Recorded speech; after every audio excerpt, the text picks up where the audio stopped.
Hello everyone, কেমন আছো তোমরা সবাই? আশা করি ভালো আছো, আমরাও ভালো আছি। আর চলো আজকে একটা নতুন ব্লগ নিয়ে চলে আসছি তোমাদের কাছে। সারা দিন কি করি না করি দেখতে থাকো। কি করি না করির মধ্যে সকালবেলা যেটা হয়ে গেছে সেটা হচ্ছে মেয়েকে খাইয়ে দাইয়ে সব কিছু করে টিফিন দিয়ে স্কুলে পাঠিয়ে দেওয়া হয়ে গেছে। কালকে একটু দুধ বেঁচেছিলো, তাই সকালবেলা এসে একটুখানি চা বানিয়ে নিলাম। আর এদিকে দেখো একটুখানি টুকিটাকি ধনেপাতা এইসব কেনার ছিল, সেগুলো কিনে নিয়ে এসেছি। আর মেয়ের স্কুলের প্রজেক্টে লাগবে এরকম কিছু গাছপালা, সেগুলো কিনে নিয়ে এসেছি। আর নিয়ে এসেছি কয়েকটা টফি। আর যেটা লাগবে ওদের স্কুলের জন্য সেগুলো আবার কিনে নিয়ে এলাম, হলুদ কিনে নিয়ে এলাম। তো চলো তারপরে ওখানে চা আর কেক খেয়ে নিলাম। খেয়ে নিয়ে আজকে বসেছি হচ্ছে একটা কাজে, সেটা হচ্ছে ওর স্টাডি টেবিলটা একটু গোছাতে।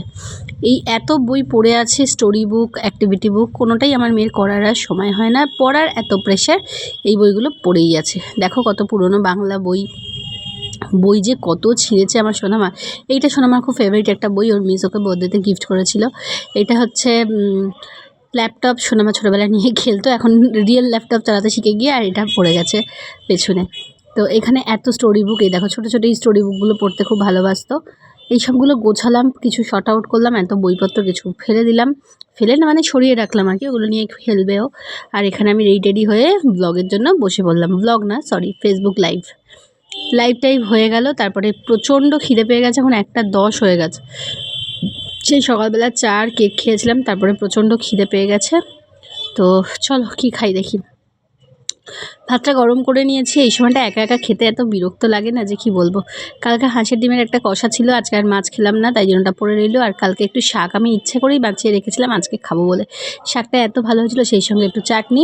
এখানে ফুলকপি আলু ভেটকি মাছের তরকারি করেছিলাম, কিন্তু আমি আজকে আর মাছটা খেলাম না। তারপর খেয়ে দিয়ে মেয়েকে আনতে গেলাম স্কুলে, নিয়ে চলেও এলাম। এসে সোনামা আমাকে গল্প বলছে স্কুলে আজকে কি হয়েছে না হয়েছে সেই সব। এদিকে দেখো গোটা, তারপরে খাওয়া দাওয়ার কোনো ক্লিপস নিতে পারিনি, কারণ মেয়ে আজকে একটু কাজ ছিল, ওর সাথে একটু সময় কাটিয়েছি। তারপরে সন্ধ্যে বিকাল হতে না হতেই ওকে পড়তে বসিয়েছি, কারণ 8টার মধ্যে আবার বেরোতে হবে। তার মধ্যে সব কাজকর্ম সেরে এই যে ওর ক্যারাটে ইউনিফর্ম বার করে রেখেছে, ও ওয়াশরুমে গেছে, এসে পড়বে, পড়ে আবার যাবো ক্লাসে। পড়ার টেবিলের উপর পুতুলটাকে দেখলে ওরমভাবেই রাখে সব কিছু।